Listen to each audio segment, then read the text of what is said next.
본문 말씀을 가지고 전쟁은 여호와께 속하였나니, 전쟁은 여호와께 속하였다는 제목으로 함께 말씀을 나누고 은혜 받기를 원합니다. 이 장면을 머릿속에 상상하셨으면 좋겠습니다. 엘라 골짜기의 두 군대가 마주 서 있습니다. 한쪽 상드성에는 블레셋 군대가, 맞은편에는 이스라엘 군대가 진을 쳤습니다. 그리고 그 사이에는 깊은 침묵의 골짜기가 가로놓여 있었죠. 이 40일 동안 이스라엘을 얼어붙게 만든 것은 골리앗의 키도, 그가 두른 녹갑의 무게도 아니었습니다. 그것은 이스라엘 군대의 마음속에 굳어버린 한 가지 실리적인 계산, 합리적인 생각 때문이었습니다. 전쟁은 결국 칼과 창으로 하는 것인데 우리에게는 저 거인을 당해낼 칼과 창이 없다는 것, 이것이 이스라엘을 침묵하게 만든 겁니다. 사람을 가장 깊이 묶는 것은 쇠사슬이 아니라 이러한 생각들, 합리적인 생각, 그리고 이치에 합당한 이런 계산들이 사람을 옥죄이는 거죠. 이스라엘은 한때 홍해가 갈라지는 그 광경을 보았던 백성들의 후손입니다. 40일이 지나자 그 모든 기억을 잊고 오직 무기의 많고 적음으로 승패를 헤아리기 시작한 겁니다. 그리고 그런 식으로 이 골리앗과의 대면을 바라보게 되면 답은 딱 정해져 있죠. 우리는 이길 수 없다. 이게 그들이 답인 겁니다. 오늘 우리도 이스라엘 백성처럼 이런 골짜기에 서 있다고 할 수 있는 겁니다. 우리 앞에 서 있는 거인은 우리가 감당할 수 없는 병이기도 하고요. 우리가 갚기 어려운 빚더미이기도 하고요. 또한 우리 삶에 무너진 관계, 이모저모로 우리가 감당하기 어려운 것들이 우리 앞에 놓여 있습니다. 그럴 때 우리는 본능적으로 이스라엘 사람들이 찾았던 칼과 창을 찾는 거죠. 더 필요한 돈, 그리고 더 높은 자리, 그리고 깨어지지 않을 만한 두터운 인맥, 이런 것들이 우리에게 있으면 그런 거인을 당해낼 수 있을 거라고 우리는 생각하기 때문에 그러한 우리의 생각에 더 집착하게 됩니다. 그러나 우리가 늘 돌이켜보면 늘 무기 하나쯤은 모자라죠. 꼭 그게 없어서 그거 하나만 더 있으면 되는데 라는 것들이 우리의 삶을 짓누르죠. 그래서 이스라엘 백성들처럼 골짜기 앞에서 한 걸음도 떼지 못하고 그거 하나가 부족하기 때문에 얼어붙고 있는 우리의 삶을 바라보게 됩니다. 그래서 우리의 가장 깊은 피로와 두려움들이 바로 여기서 올 수 있다고 생각합니다. 우리는 평생 우리를 지켜줄, 또한 전쟁에서 이길 만한 그런 무기를 평생 모으느라고 지쳐 있는 거죠. 충분히 갖추면 비로소 마음이 놓일 거라고 생각하지만 충분함의 기준은 늘 시간이 지나면 지날수록 가까워지는 게 아니라 멀어집니다. 거인 앞에서 나를 지킬 책임, 그 책임을 내가 온전히 짊어진다고 믿는 한 우리는 한순간도 쉴 수가 없습니다. 그럼 생각해 보십시오. 한번 여쭤볼까요? 이 무거운 짐을 내려놓을 수 있으시겠습니까? 충분히 이러한 무기를 세상에서 내가 다 갖출 수 있다고 생각하십니까? 오늘 우리가 살펴보는 본문은 이 짐을 내려놓을 수 있는 가장 핵심적인 답을 우리에게 주고 있습니다. 오늘 본문은 전혀 다른 방식으로 치러지는 전쟁을 우리 앞에 펼쳐 놓습니다. 칼과 창으로 이기는 전쟁이 아니라 한 분의 이름을, 그 이름을 통해서 이기는 전쟁을 우리 앞에 보여줍니다. 우리가 강해서 이기는 전쟁이 아니라고 말합니다. 우리를 대신한 한 분이 싸워 이기신 전쟁이 우리 눈앞에 펼쳐집니다. 그리고 이 이야기는 마침내 골짜기 앞에 얼어붙은 이스라엘 백성처럼 얼어붙은 우리들을 일으켜 세우시는 한 분이 있다라고 분명히 가르쳐주고 있는 거죠. 오늘 우리는 이 본문 말씀을 통해 참된 우리를 일으켜 주시고 우리에게 이긴 싸움을 주시는 그 왕이 우리에게 주시는 그 은혜에 젖어드는 복된 시간이 될 수 있기를 예수 그리스도 이름으로 축복합니다. 먼저 살펴볼 내용은 다윗이 말한 본문에 있습니다. 세 개의 무기, 칼과 창과 단차, 이 무기와 한 분의 이름이 등장하죠. 거인이 방패 든 자를 앞세우고 다윗에게 나옵니다. 그리고 다윗을 보더니 아주 짧고 차갑게 기록합니다. 업신여겼다 그래요. 근데 업신여길만 하지 않아요? 아니 갖고 나온 게 싸우려는 의지가 없는 것처럼 보이잖아요. 만약에 그냥 이걸 객관적으로 보면 미친 애가 나온 거예요, 진짜. 아니 전쟁에 갑옷도 없고 그냥 목동이잖아요. 얼마나 허름한 옷이겠어요? 근데 몽둥이 하나 가지고 물매 가지고 이러고 나오면 이게 문 전쟁하러 온 거예요. 그죠? 그랬더니 이 거인 눈의 다윗은 그냥 어린애인 거죠. 그래서 비웃으며 저주하는 겁니다. 내가 나를 개로 여기고 막대기 가지고 내게 나왔느냐. 근데 기분이 상 모욕적인 거죠. 그러니까 제가 미쳤다 정도가 아니고 나를 얼마나 모욕하려면 이런 애를 앞세웠냐 이렇게 생각하고 있는 거예요. 그러니까 저주하는 거죠. 그리고 자기의 신들의 이름으로 저주하고 그리고 뭐라 그래요? 내 살, 다윗 너의 살을 공중의 새와 들짐승에게 주겠다고 으름장을 놓는 거죠. 아마 이게 현실적으로 보여지는 영화라면 어떻게 해야 돼요? 다윗이 도망가야 돼요. 정신이 번쩍 차리고 으악! 도망치는 게 정상적인데 다윗은 그렇지 않습니다. 거인이 가지고 있는 것, 이 전쟁에 나온 것은 세 가지 무기입니다. 창이 있고 단창이 있고 방패, 이 방패를 들어줄 사람도 있습니다. 그런데 이 무게도 장난이 아니에요. 방패가 한 80kg 나간다 그래요. 그래서 우리는 골리앗이 방패를 들었다고 생각하는데 아니요. 방패 든 두 사람이 앞에 있는 거예요. 그 무게를 들고 골리앗은 방패를 안 들어요. 그리고 골리앗의 이 창의 키로가 한 20-30kg 넘을 거라 예상해요. 그러니까 칼과 창과 단창, 방패 이 무기를 합하면 거의 150kg가 넘어가거든요. 다윗이 몇 킬로 됐을까요? 못해봤자 잘 나가도 50-60kg? 이게 잘 나갈 정도의 다윗의 무게예요. 그런데 이 골리앗은 그 정도의 무기와 압도적인 체력, 경력, 전투의 능력 이런 것을 다 가지고 있는 거죠. 눈에 보이는 합리적인 생각에서는 골리앗은 최대한 무장, 모든 것을 다 가졌다라고 말할 수 있는 겁니다. 그리고 그 모든 무기를 손에 쥔 채 다윗이 가진 막대기 하나를 비웃는 거죠. 세상 사람들이 생각하는 기준 그리고 바라보는 방식이 골리앗과 똑같다, 거의 똑같다 말해도 틀리지 않습니다.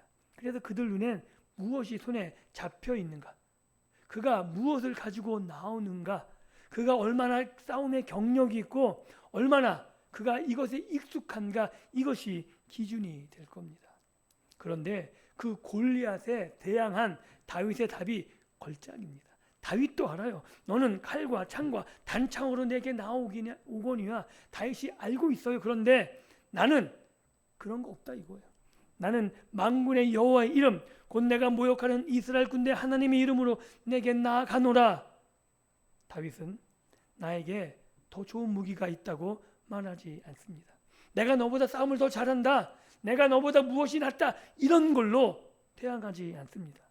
다윗이 내세운 것은 자기가 가진 무기 이런 것들이 아니라 이름을 가지고 있다고 말하는 거죠. 거인은 세 개의 무기를 들었지만 다윗은 한 이름, 그 이름의 기치를 들고 있습니다. 그 이름은 만군의 여호와 그 모든 군대를 거느리신 하늘의 사령관, 그 하나님의 이름을 다윗이 들고 있는 거죠. 골리앗에게는 블레셋 군대가 있었지만 다윗에게는 모든 군대 만군의 여호와 하나님, 그 하나님이 함께 하셨습니다. 믿으십니까? 만군의 여호와라는 이름은 그냥 멋진 호칭이 아닌 거죠. 일찍이 홍해 앞에서 이스라엘이 부른 노래가 있습니다. 여호와는 용사이시니 여호와는 그의 이름이시로다. 다윗이 부른 이 이름 만군의 여호와, 이 이름은 바로 출애굽 당시 옛 노래의 하나님, 자기 백성을 위해 친히 싸우시는 용사의 이름, 그리고 그 군대를 만군을 이끄시는 하나님, 그 하나님의 이름을 다윗은 들고 있는 거죠. 하나님이 죽은 우상을 등에 업은 골리앗과 맞서고 있는 장면을 다윗이 그리고 있는 겁니다. 그렇기 때문에 다윗 눈에는 이 전쟁이 어떻게 보여요? 골리앗 눈에도 이 전쟁이 뻔한 전쟁이에요. 그런데 다윗 눈에도 이 전쟁은 뻔한 전쟁이에요. 왜요? 골리앗은 자기 눈에 보인 대로 생각하면 이건 내가 질래야 질 수가 없는 거거든요. 그런데 다윗은 믿음의 눈으로 하나님을 보고 이 전쟁을 바라보면 다윗 눈에도 이 전쟁은 질래야 질 수 없는 전쟁이에요. 왜요? 누가 싸우세요? 하나님이요. 다윗은 자기가 싸운다고 말하지 않습니다. 다윗은 내가 너를 이기겠다고 말하지 않습니다. 하나님이, 전쟁은 여호와께 속하였나니 하나님이 싸우신다라고 말하고 있는 거죠. 사랑하는 성도 여러분, 우리도 무기를 세고 삶의 전장으로 나아갑니다. 그리고 우리의 무기를 셀 때마다 늘 부족하죠. 그래서 그 부족함을 알기 때문에 우리의 마음이 무너집니다. 그래서 오늘 본문을 잘 살펴보셔야 합니다. 오늘 본문이 모든 신앙인들에게 던지는 질문은, 야, 너는 세상에 나갈 충분한 무기를 가졌느냐? 이것이 아닙니다. 지금 너는 세상으로 나가는데 누구의 이름으로 나아가느냐라는 거죠. 결정적인 것은 처음부터 무기의 개수, 무기의 능력, 무기의 어떤 화려함, 이런 것들이 전혀 아닌 거죠. 다윗처럼 우리가 누구의 이름을 의지하고 서 있느냐, 이것이 전쟁의 모든 것을 갈라놓았다라고 본문은 말하고 있는 겁니다. 그래서 45절 그리고 47절에서 다윗이 고백한 내용이죠. 전쟁은 여호와께 속한 것이라. 이것이 이 싸움의 본질입니다. 여호와께서 골리앗을 자기 손에 넘기실 것이고 자신이 그를 쳐서 머리를 베겠다고 선언합니다. 이거는 말이 되지 않는 거잖아요. 어떻게 그게 가능해요? 아니, 목을 베려면 뭐가 있어야 돼요? 칼이요. 근데 다윗은 칼이 없습니다. 그럼에도 불구하고 그렇게 이야기해요. 온 땅으로 이스라엘에 하나님이 계신 줄 알게 하겠고 또 여호와의 구원하심이 칼과 창에 있지 아니함을 이 무리에게 알게 하리라. 전쟁은 여호와께 속한 것인즉 그가 너희를 우리 손에 넘기시리라. 이것이 다윗의 신앙 고백입니다. 그리고 여기에서 핵심은 한 문장이죠. 전쟁은 여호와께 속한 것이라. 그리고 이 뒤에 이렇게 다시 본문을 설명하죠. 왜 전쟁은 여호와께 속하였냐면 여호와의 구원하심이 칼과 창에 있지 아니함을 보여주는 거라는 겁니다. 이것이 사무엘에 등장한 복음이죠. 하나님의 구원은 우리의 칼과 창, 우리의 힘, 우리의 공로, 우리의 자격을 통해 우리에게 주어지지 않는다는 겁니다. 도리어 우리가 그러한 무기를 내려놓을 때, 빈손이 될 때 하나님이 친히 구원하십니다. 이것이 우리에게 주는 위로가 있는 겁니다. 만일 이 전쟁이 우리에게 속한 것이라면 우리는 평생 고민해야 되죠. 내가 세상에 싸울 충분한 무기를 가지고 있는가? 내가 세상보다 충분히 강한가? 이 사실을 끊임없이 반복해서 물어야 합니다. 그리고 준비될 때까지 전쟁은 꿈에도 꿀 수 없는 거죠. 그러나 전쟁이 여호와께 속한 것이라면 우리를 짓누르던 그 무거운 짐, 내가 싸워 이겨야 한다, 내가 모든 것을 충분히 가져야 한다라는 그 짐에서 우리는 해방될 수 있는 겁니다. 나는 내 인생의 구원자가 아닙니다. 하나님께서 우리의 구원자 되십니다. 믿으십니까? 이것이 우리를 자유케 하는 겁니다. 성경은 처음부터 끝까지 이 한 가지를 노래하고 있는 거죠. 깊은 물 속에서 요나가 토해낸 고백도 이런 거죠. 구원은 여호와께 속하였나니. 우리 믿음의 선조들이 목숨을 걸고 붙든 진리도 바로 이것 한 가지입니다. 구원은 내 행위가 쌓아올린 탑이 아니라는 것, 위에서 값없이 내려오는 하나님이 값없이 우리에게 주신 선물이라고 성경은 계속해서 증명하고 있습니다. 그래서 그 어떤 사람도 하나님 앞에서 내가 했다라고 자랑하지 못합니다. 끊임없이 자신을 증명해야만 살아낼 수 있다고, 나를 증명해야만 그 모든 것을 내가 누릴 수 있다고 믿는 우리, 세상이 끊임없이 우리에게 주입하고 있는 거죠. 네가 너를 증명하라고. 그런데 구원이 하나님께 있다는 것, 위로부터 내려오는 선물이라는 것, 이것이 우리에게 가장 큰 복음입니다. 우리는 증명해서 사는 것이 아니라 이미 이긴 그 싸움에 우리가 동참하는 것이고, 이미 우리에게 이김을 선사하신 그분 안에 우리가 살아가고 있다는 거죠. 그리고 다윗은 이 승리의 목적을 분명하게 밝힙니다. 온 땅이 하나님을 알게 하려는 것, 이것이 다윗이 이 전장에 나간 목적인 거죠. 이 전장은 다윗의 이름을 높이란 것도 아닙니다. 한 소년, 어린 소년의 꿈과 자아를 실현하는 목표도 아닌 거죠. 다윗은 한 가지뿐이 없어요. 저 할례받지 않은 이방인이 어떻게 하나님을 모욕하는가, 이것이 다윗이 전장에 나가게 된 이유입니다. 그리고 온 땅으로 이스라엘에 하나님이 계신 줄 알게 하는 것, 이것이 다윗이 골리앗과 맞선 이유인 거죠. 내가 이 골리앗을 치워 내 앞길을 평탄케 하려는 것, 내 승진, 내가 더 높은 자리에 올라가는 그 평타기를 까는 것, 이것이 아니라 이 자리에서 하나님이 살아계시고 하나님이 온 땅의 주인 되심을 이스라엘로, 그리고 블레셋 이곳에 있는 모든 사람들, 그리고 이 소문을, 이 사실을 듣는 모든 사람이 알게 하는 것, 이것이 다윗이 이 전장에 나간 목적입니다. 그리고 이제 본문은 전쟁의 이야기를 굉장히 빨리 서술해 나가죠. 다윗이 거인을 향해 달려나갑니다. 손을 주머니에 넣어 돌 하나를 꺼내죠. 그리고 그 돌이 거인의 이마에 박힙니다.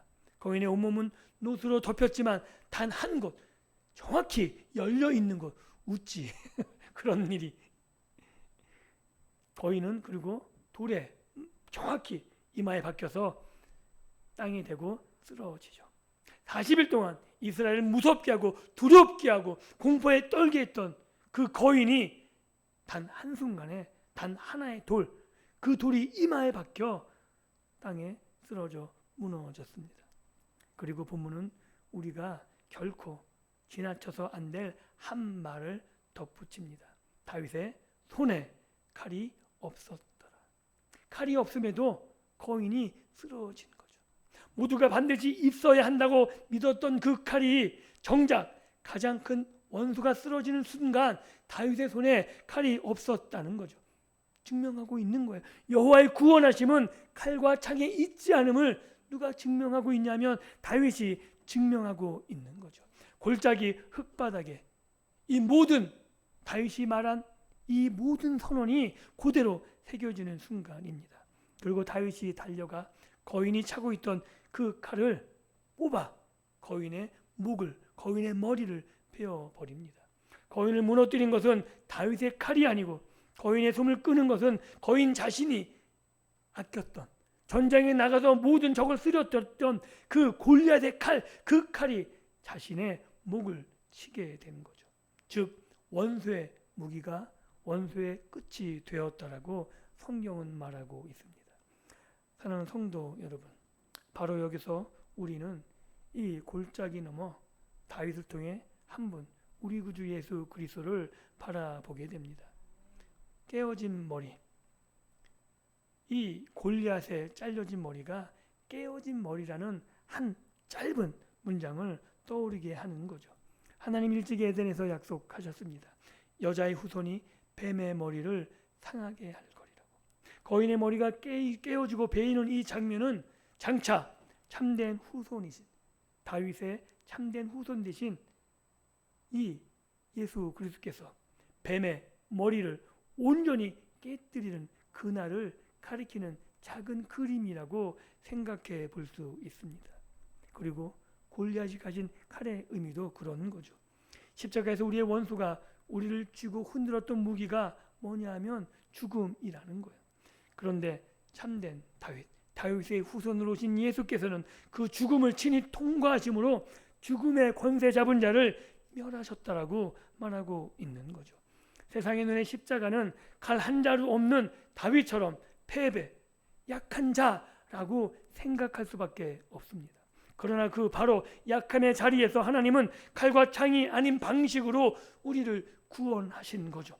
우리의 가장 큰 승리는 가장 패배처럼 보이는 가장 연약한 자리, 바로 그 자리에서 이루어졌다라고 성경은 분명하게 우리에게 보여주고 있는 겁니다. 다윗이 거인의 머리를 베어 온 골짜기에 다 보이도록 높이 들었듯이 성경은 십자가를 두고 이렇게 증언하죠. 그리스도께서 통치자들과 권세자들의 무장을 벗겨 그것들이 다 드러나는 구경거리로 삼으시고 십자가로 그들을 이기셨다고 말하고 있는 겁니다. 우리를 향해 40일이 아니라 평생 끝났다고 외쳤던 그 정죄, 죽음의, 사망의 목소리는 이제 잘린 머리처럼 더 이상 우리를 지배할 권세가 없는 거죠. 우리를 정죄했던 그 입이 막혀버린 겁니다. 우리의 왕, 우리를 구원할 참된 왕이 온 천하 만천하가 보는 그 앞에서 죽음을 이기셨기 때문이라고 성경은 분명히 말하고 있는 겁니다.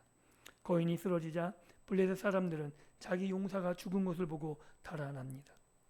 그리고 그 순간 40일 동안 떨며 숨죽이고 있었던 이스라엘과 유다 사람들이 일제히 소리 지르며 일어나 그들을 쫓아가죠. 아마 이게 영화로 보게 되면 되게 웃긴 장면일 거예요. 두려워서 떨다가 다윗이 이기니까 갑자기 눈 번쩍이면서 막 우와 그러면서, 얼마나 아이러니해요. 기괴한 장면이잖아요. 블레셋은 기계등등해서 이제 이스라엘 죽이려 하다가 어떻게 돼요? 무기를 다 놓고 도망가야 돼. 아니, 무기는 블레셋이 훨씬 더 강하다니까요. 사람도 훨씬 더 많다니까요. 골리앗 하나 죽였다고 이스라엘이 블레셋을 이길 만한 형편이 안 돼요. 그런데도 불구하고 꼬마가 그 장수 하나 우연히 머리 맞아 죽었는데 어떻게 돼요? 전세가 확 바뀌어서 막 도망가고 쫓아가고 막 아주 난장판이 되거든요. 가드 어기와 에게론 성문까지 블레셋을 추격합니다. 얼어붙어 있던 군대가 추격하는 군대로 바뀌어진 거죠. 여기서 우리는 핵심적인 질문을 던져 보아야 됩니다. 이스라엘이 하룻밤 사이에 강해진 것입니까? 아닌 거죠. 이스라엘의 칼이 훨씬 더 날카로워졌기 때문인가요? 아닙니다. 갑자기 이스라엘의 용기가 솟아난 걸까요? 그것도 아닙니다. 그들이 떨쳐 일어날 수 있었던 것은 단 한 사람, 그들의 대표가 이겼기 때문인 거죠. 그래서 그 대표가 이긴 것이 내가 이긴 것으로 그들이 받아들였기 때문에 이 승리는 다윗의 승리이자 나의 승리. 그래서 그 승리 때문에 도망치던 이스라엘의 다리, 침묵하던 그들의 입술이 열리고 다리가 힘을 얻어 이제 블레셋, 우리를 억압하던 블레셋을 이기기 위해서 쫓아가게 되었다라고 말한 겁니다. 즉 이기기 위해서 쫓아간 것이 아니라 이겼기 때문에 쫓아간 겁니다. 이것이 성경에서 말하는 거죠. 그리고 바로 이 모습이 교회의 모습이라는 거예요. 즉 교회는 다윗이 아닙니다. 그래서 저는 여러분들에게 다윗처럼 믿음으로 싸우십시오 라고 권하지 않습니다. 그렇게 저에게 떠밀지도 마십시오. 왜? 저도 다윗이 아니에요. 저와 여러분들은 침묵했던, 벌벌 떨던 이스라엘 백성과 전혀 다르지 않습니다. 우리는 전쟁을 이기려고 싸우는 사람들이 아니라 이미 우리를 위해서 앞서 싸워 이기신 주님, 그 주님의 승리를 증언하려고 나가는 사람들인 거죠. 십자가와 부활 앞에서 두려워 숨었던 제자들이 담대히 증인으로 일어섰듯이 그리스도의 승리는 오늘도 얼어붙은 영혼들을 일으켜 세우십니다. 세상이 아무리 강해 보여도 그들은 이미 머리를 잃은 거인처럼 이미 패배가 결정된 자들인 거죠. 다윗은 거인의 머리를 예루살렘으로 가져갑니다. 그것은 아직 다윗 성도, 하나님의 도성도 아닙니다. 그러나 발걸음은 장차 그것이 하나님의 통치가 임하는 도성이 될 것을 미리 바라보는 승리의 행진이 된 거죠. 우리가 오늘 이 땅에서 누리는 모든 작은 승리, 그 승리 하나라도 장차 주님께서 다시 오셔서 그 모든 것을 발 아래 두실 그 완성의 날을 소망하는 징표가 되는 겁니다. 즉 내가 세상과 싸워 이겼다면 그건 내가 이긴 것이 아니고 주님이 이긴 그 이김을 나에게 주신 소망의 징표가 되는 거라는 거죠. 그 소망의 징표를 하나하나 걸어가다 보면 그 소망의 끝에 우리 주님을 만나게 될 것입니다. 그래서 함께 승리의 개가를 부르며 하늘에서 우리 주님을 찬양하게 될 것입니다. 그리고 다윗이 말한 바 온 땅이 하나님을 알게 하려 함, 이 목적이 이루어지기 시작하는 거죠. 이렇게 생각할 수 있습니다. 추격, 이스라엘이 추격하는 것, 바로 그것이 곧 증인이라 하는 거죠. 우리의 가정에서, 우리의 일터에서, 고난의 자리에서 세상이 저기 하나님이 계시는구나 하고 알게 되는 것은 우리가 힘을 과시하는 데 있는 게 아니라는 거죠. 우리가 이미 이기신 주님의 승리, 그 길을 따라 걸어갈 때, 우리 안에 예수님의 승리가 살아 움직일 때 세상은 비로소 우리 안에 하나님을 발견하게 되는 겁니다. 힘으로 정복하는 것이 아니라 예수님을 따라서 사랑으로, 섬김으로 우리가 내어주고 그런 승리를 따라 우리가 세상을 정복해 나갈 때 우리 안에 예수님이, 살아계신 예수님이 살아 움직이는 것이고 세상이 비로소 우리 안에 역사하시는 승리하신 주님을 바라보게 되는 겁니다. 그런 역사를 통해서 우리가 증인으로 살아가게 되는 거죠. 사랑하는 성도 여러분, 오늘 우리가 받은 가장 큰 은혜는 너도 다윗처럼 용감하게 너의 골리앗을 무찌르라, 이런 격려가 아닙니다. 도리어 우리가 골짜기 앞에 얼어붙어 있던 그 무력한 군대였음을 정직하게 인정하고 전쟁은 여호와께 속한 것임을, 그리고 전쟁을 우리 대신 이미 이기신 참된 왕이 계심을 받아들일 때 우리는 언덕 위에 서서 우리의 대표자가 싸우는 그 싸움을 지켜보고 승리한 그 싸움, 그 승리를 힘입어 일어서 추격하는 백성이 되는 겁니다. 그러니 우리가 세상과 싸우려고 했던 모든 칼과 강을 하나님 앞에 내려놓기를 원합니다. 오늘 우리의 칼과 창이 무엇일까요? 아마 세상적인 방식이 아닐까요? 세상으로 우리가 가지고 싶었던 그 모든 것들, 이것이 골리앗이 가졌던 칼과 창이라 생각할 수 있습니다. 그런 것들을 가져야 무너지지 않는다고 우리는 합리적으로 생각합니다. 그런 우리 시대에 우리가 기어이 쥐려는 무기, 그 무기는 우리를 이김으로, 승리로 이끌어주지 못하는 거죠. 오히려 그 무기를 내려놓고 전쟁은 여호와께 속하였다, 이것을 다윗처럼 고백할 때, 그 고백이 우리의 입에서, 우리의 삶에서 드러날 때 비로소 우리는 자유로워지는 겁니다. 그리고 일어나 걸으십시오. 이기기 위해서 일어나는 것이 아니라 이미 이긴 자리에서 일어나 걸으십시오. 가정에서 한 번 더 화를 참는 것, 일터에서 내가 한 번 더 정직을 지켜내는 것, 나의 약한 자를 내가 위로하고 그의 손을 잡아주는 것, 내 사랑으로, 내 섬김으로, 그렇게 예수님의 일을 따라 세상 속으로 들어갈 때 우리의 평범한 하루하루가 머리 잃은 거인을 향한 승리의 추격이 될 것입니다. 그래서 지금 우리가 서 있는 그 자리가 우리의 삶의 문제이든 아니면 삶의 어려움이든 고난과 환난이든 관계가 없습니다. 바로 그 우리의 삶의 환경이 온 땅이 하나님을 알게 되는 또 하나의 승리의 골짜기가 될 것입니다. 내가 이기는 것이 아니라 내 안에 계신 예수님이 이김을 증명하는 자리가 될 것입니다.